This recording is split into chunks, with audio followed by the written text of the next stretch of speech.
Тулпар жана Алтынай.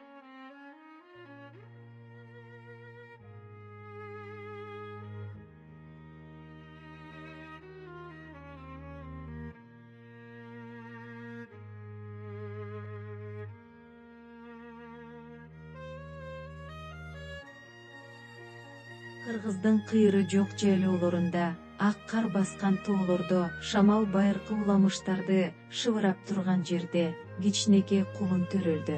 Анын түгү таңкы туманга окшош, көздөрү тоо көлдөрүндөй терең эле. Аны Тулпар деп аташты.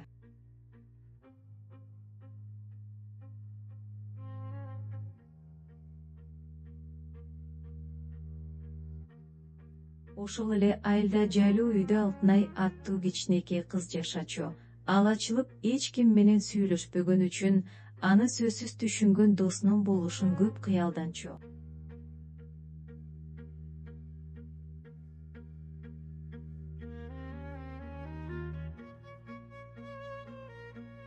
Бир күнү Алтынай жайлоодо сейилдеп жүргөндө Тулпарды көрдү. Ал дагы жаш эле. Бирок ошол учурда алардын ортосунда достуктун учкуну пайда болду.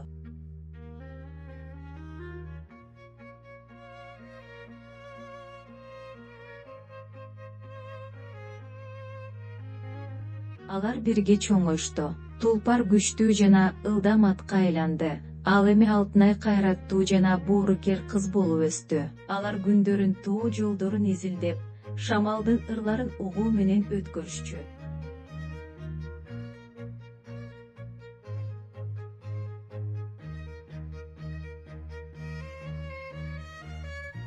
Алардын байланышы өзгөчө эле. Тулпар Алтынайдын маанайын сезчү. Ал Алтынай болсо, анын акылдуу көздөрүнүн карашынан эле түшүнчү.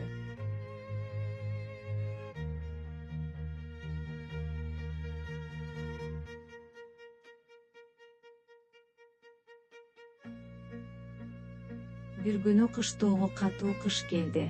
Кар жолдорду басып калды. Айылда тамак аш тартыш болуп калды. Алтынай жакынкы айылга жардам сурап барууну чечти.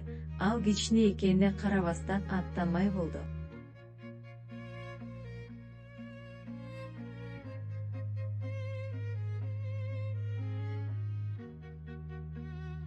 Тулпар Алтынайдын тынчсыздануусун сезип, жанына тирек болуп турду. Ал досун коргошу керек экенин билди. Экөө бирге кар бороонду аралап жолго чыгышты.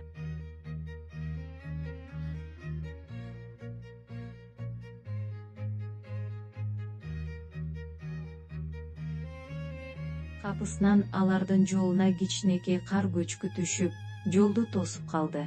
Алтынай коркуп кетти. Бирок Тулпар өзүнүн букмуштуудай күчү менен жолду туяктары менен тазалай баштады.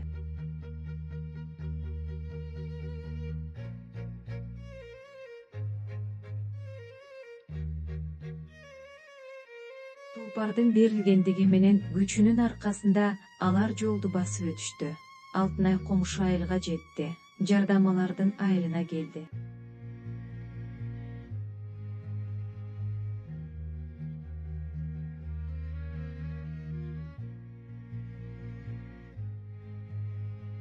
Ошондон бери Тулпардын берилгендиги менен Алтынайдын кайраты тууралуу окуя ооздон оозго айтылып келди. Алардын достугу чыныгы сүйүүнүн жана берилгендиктин символуна айланды. Рызкыңар мол, бактыңар туруктуу, ден соолугуңар чың, түбөлүгүңөр түз болсун.